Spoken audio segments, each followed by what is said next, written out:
E agora você acompanha pela Rádio Rio de Janeiro o programa Estudo das Obras de André Luiz.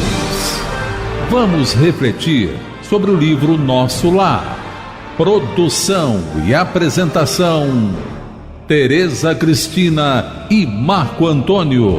Olá, caros ouvintes da Rádio Rio de Janeiro. Vamos começar mais um programa do estudo das obras de André Luiz. Estamos estudando o livro Nosso Lar, que foi psicografado por Francisco Cândido Xavier, pelo espírito de André Luiz.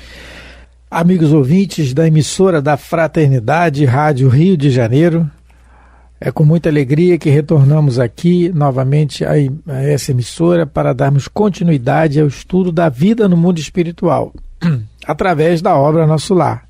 Obra que foi ditada pelo espírito André Luiz, como disse a Tereza, e psicografada por Francisco Cândido Xavier. Vamos repetir, não tem problema. O Chico não fica chateado. Bom, nós continuamos no capítulo 37, a preleção da ministra, e no último programa estávamos comentando sobre a questão do governador, O governador, determinou a medida. Ela explica, André Luiz, que o governador determinou a medida nas palestras e nas aulas. Que medida foi essa? Que somente poderiam versar o tratamento, os questionamentos daquilo que você tivesse já um conhecimento, conforme aconteceu com ela aqui. E para não haver desregramento de opinião pessoal, para ser o aproveitamento do tempo, daquele que vai fazer a palestra, no caso a veneranda, que é ocupadíssima. Então ele determinou essa medida, uma medida disciplinar e com proveito para todos. Comentamos sobre a questão da importância do conhecimento no estudo, daquilo que vamos estudar, do interesse. Falamos dos exemplos de Paulo de Tarso, que esperou 6 anos para começar a divulgação do Evangelho, já quando se sentia realmente preparado. Teresa comentou sobre a necessidade nas nossas casas de nós falarmos daquilo que os espíritos informam através dos livros, para nós sempre fornecemos a fonte aonde a gente adquiriu onde a gente adquiriu aquele conhecimento, e quando for opinião pessoal, que nós falemos opinião pessoal. Então versamos sobre isso, a questão do estudo e do como os espíritos orientam, como ele deve ser feito. E nós vamos continuar no qual o número do parágrafo, Tereza? 17. Parágrafo 17º parágrafo. Continuando assim.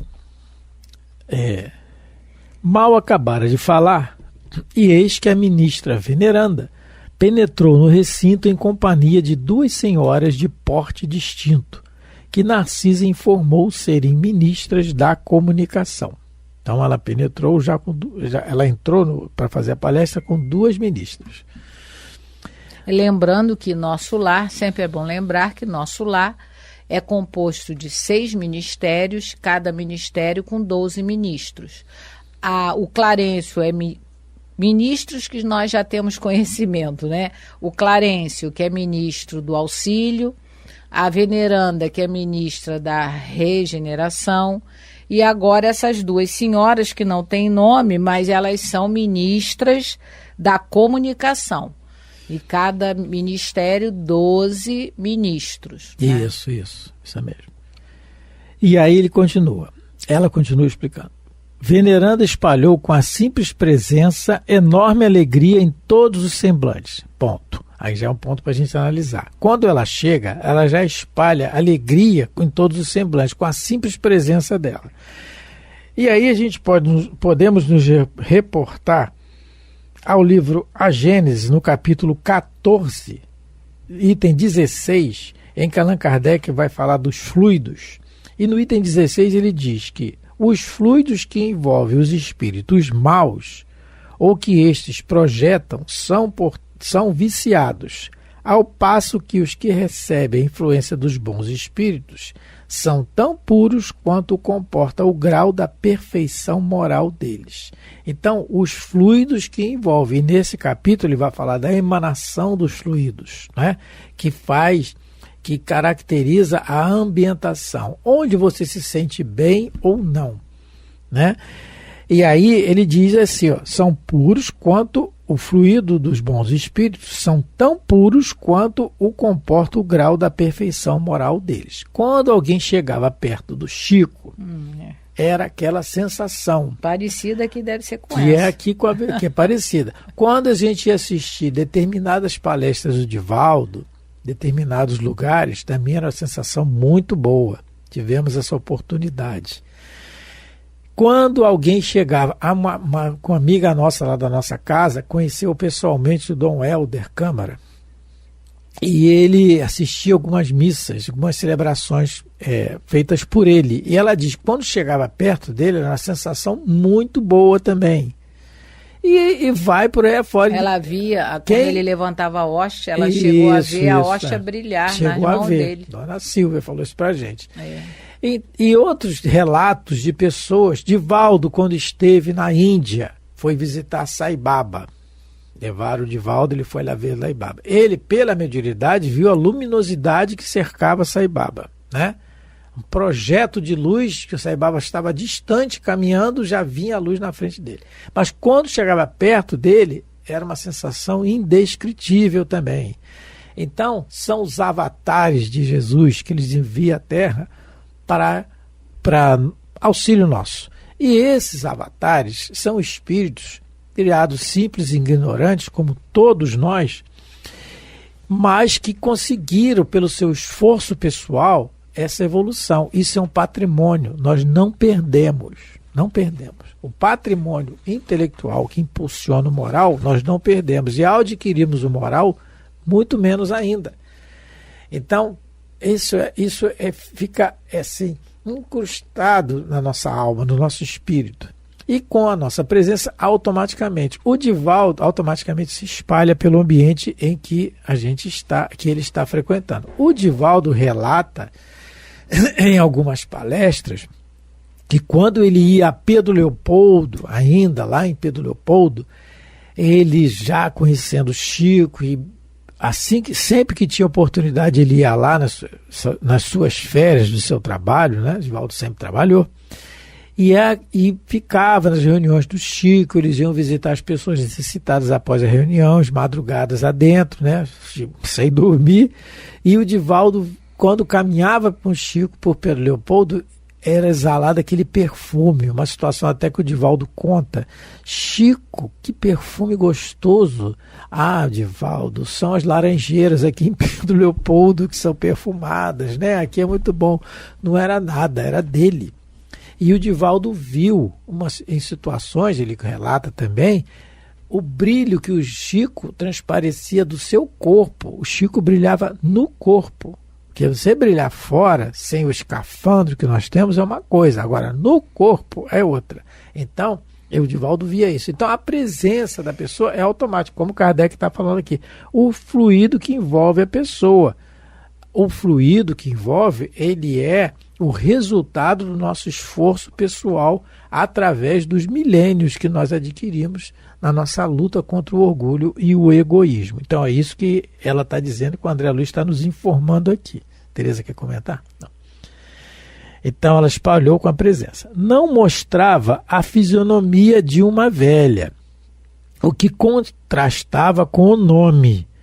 Sim, o semblante de nobre senhora na idade madura, cheia de simplicidade, sem afetação. Isso é outra característica também do espírito.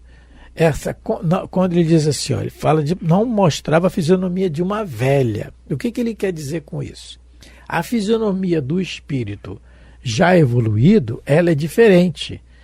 Ela é diferente porque transparece, porque ele tem a beleza interior, né? Mas ele está às vezes no corpo, naquele escafandro. O Chico dizia para o Divaldo contando isso, é até engraçado: Chico, eu estou aqui escondido, meu filho, nesse corpo. Falava, o Divaldo relata isso em algumas palestras, nós ouvimos isso. E eu estou aqui escondido, e o povo daqui a casa pensa em namoro comigo. Por quê? Eu estou numa situação que uma filha, parece do embaixador, quis casar com o Chico, uma situação dessa aí. E outras também, porque se apaixona por aquela irradiação da bondade, não é?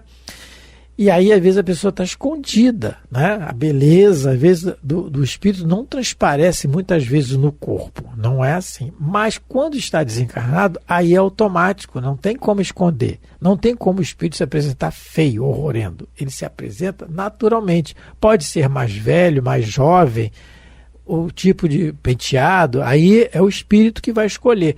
Mas a beleza é natural, transparente, né? Eu posso comentar agora? Pode. Quando ela fala aqui, quando o André Luiz que está relatando, né, a primeira impressão que ele teve da veneranda, quando ele diz que ela é uma senhora cheia de simplicidade, sem afetação, a gente volta a ver aquilo que alguns programas atrás, a gente comentou da mensagem de Erasto sobre os falsos profetas. Por que a gente está batendo nessa tecla? Porque a gente tem que ter muito cuidado com o que está sendo vinculado nas redes sociais, principalmente na TV, nos jornais, né?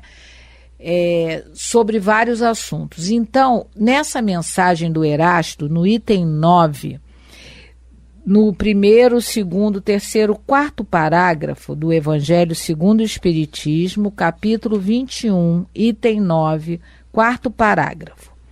Outra consideração, então ele vai nos alertar para uma outra característica do falso profeta e do verdadeiro, né?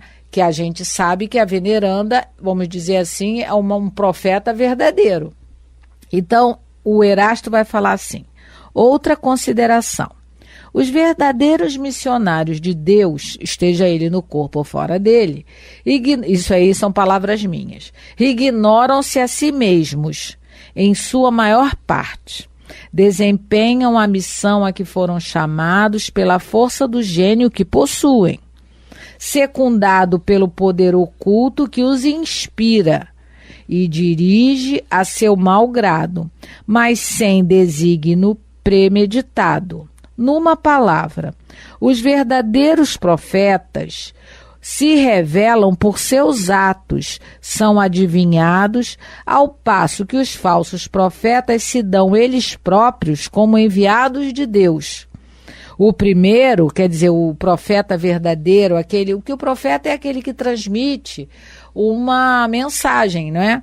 O primeiro é humilde, o profeta seria, vamos dizer, na linguagem espírita, o médium de hoje, mas como todos somos, de alguma maneira, o primeiro é humilde e modesto, o segundo, orgulhoso e cheio de si, fala com altivez e, como todos os mendazes, parece sempre temeroso de que não lhe deem crédito. Então, a gente pode ver que a ministra veneranda, ela tem a característica do verdadeiro profeta, daquele que vai fazer um ensinamento verdadeiro.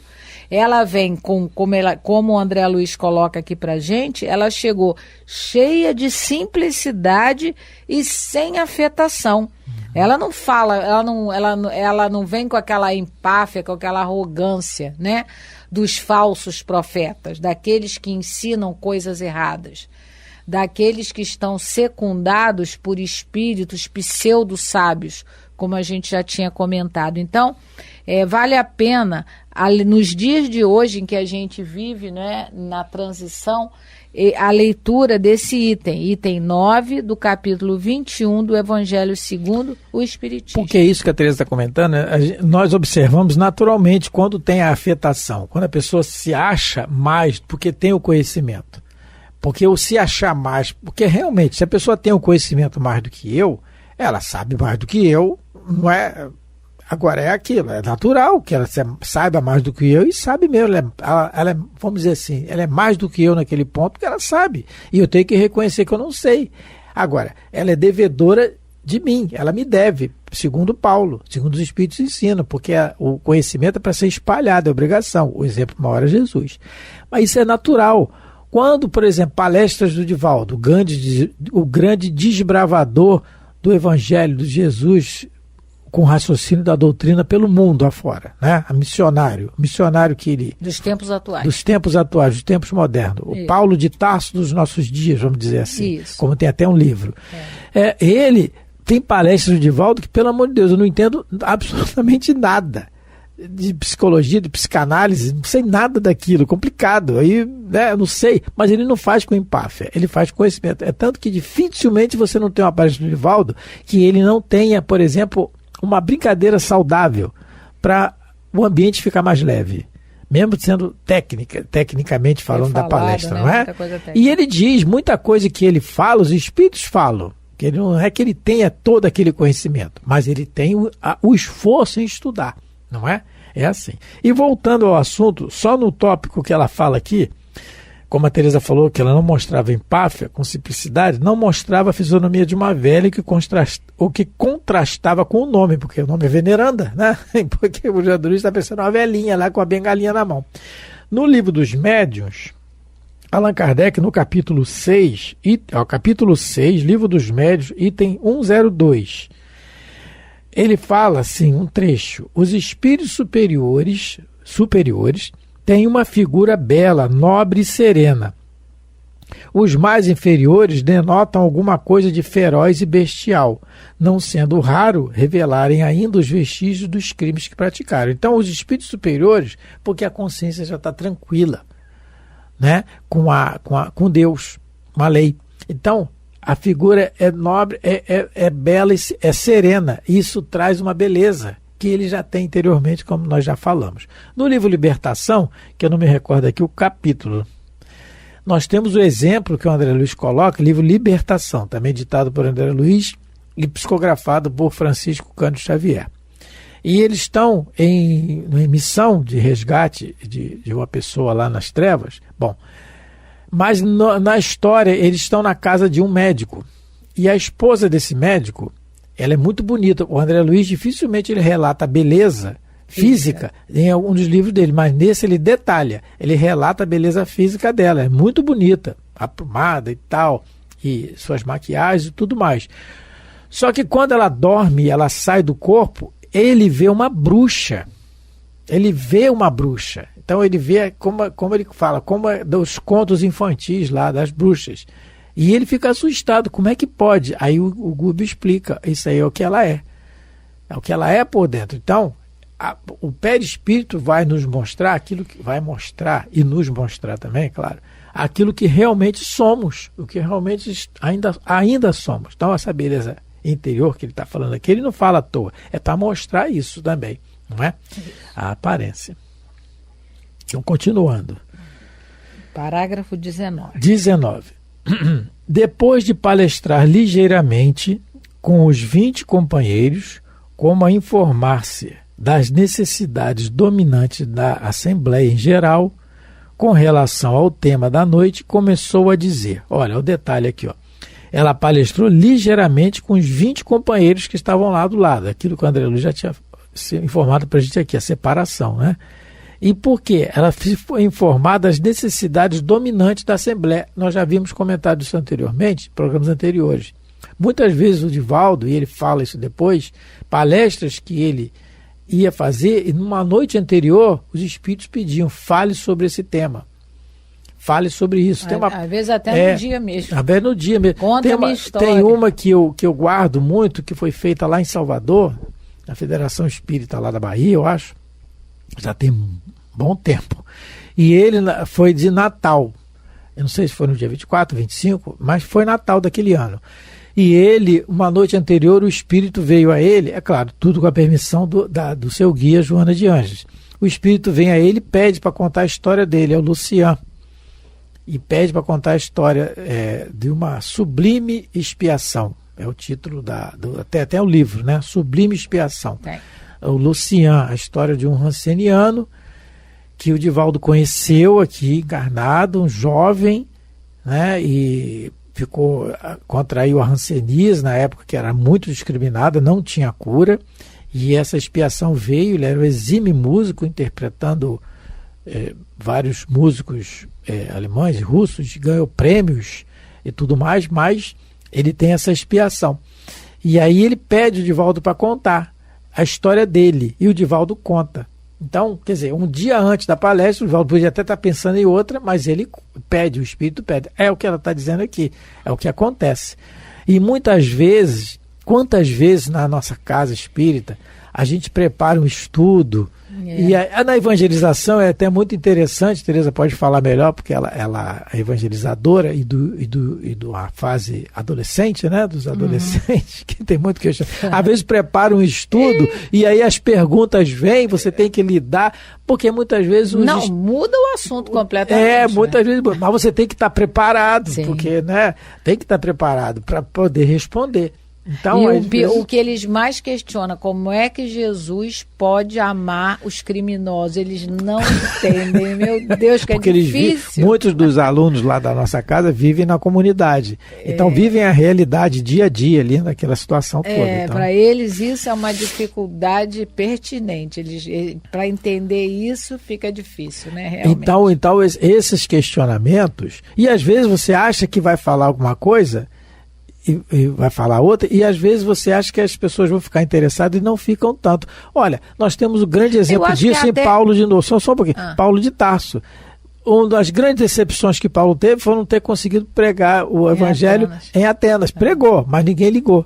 Então ele ficou triste e tal, mas... né, eu acho que essa conversa da veneranda, por ser esse espírito que viu Jesus, ela sabe o que cada um vai perguntar. Ela já sabe a necessidade da Assembleia, mas num ato de humildade, ela abre para eles se colocarem, porque não só essa atitude já demonstra a humildade dela, porque ela... Com certeza que ela lê o pensamento de todo mundo ali, ela já sabe qual é a necessidade daquele momento sobre aquele assunto, mas mesmo assim ela tirou um tempinho para que eles pudessem, né, os 20, se colocarem, né? Mais é como o Erasto diz, a gente tem que observar os atos desses que se dizem, né, propagadores de novas verdades ou interpretando velhas verdades, mas a gente tem que observar os atos. Abrindo um parênteses aqui, às vezes a gente vê nas redes sociais alguns espíritas, porque quem não é espírita falar mal de Francisco Cândido Xavier é compreensível, mas alguns espíritas se colocam contra ele. Mas aí você vai ver o que essas pessoas... Não, contra ele, contra Divaldo, contra algumas pessoas que trabalham no bem. Aí é só você ver o que essas pessoas fizeram durante a encarnação. Aí você observa o que Chico Xavier fez da sua encarnação. O que Divaldo fez. O que Divaldo fez e faz porque está encarnado ainda. E aí você vê... Segue Erasto quando ele diz que você veja que o verdadeiro profeta veja os seus atos, o que ele, né, fez de bom durante a sua estada aqui na Terra. Então, para a gente não é, começar a ter um critério maior em tudo que a gente vê e ouve acerca de pessoas que são pessoas verdadeiramente do bem. Infelizmente, a gente sabe que, como o espiritismo é inatacável como doutrina, as trevas vão em cima dos seus propagadores, né? Daqueles que vivenciam verdadeiramente a sua mensagem. Olha o relógio trabalhando demais. O relógio aqui é o que mais ganha bônus hora. Meu Deus do céu, realmente. Porque ele não para. Ele não para. Trabalha o tempo todo, ele está quase igual a veneranda. Vamos nos despedir, não é? Então, agradecendo a todos. Nós temos um telefone que é um WhatsApp, esse telefone tem um WhatsApp, é o 21, né, Rio de Janeiro, 98 48 67 633. E esse telefone vocês podem usá-lo para dar um feedback do nosso estudo, não é? Se quiserem colocar alguma coisa que não está indo bem, certo? Fiquem à vontade. Muito obrigado pela atenção, pelo carinho. Fiquem com Deus. Muita paz a todos. A Rádio Rio de Janeiro apresentou o programa Estudo das Obras de André Luiz. Produção e apresentação: Tereza Cristina e Marco Antônio.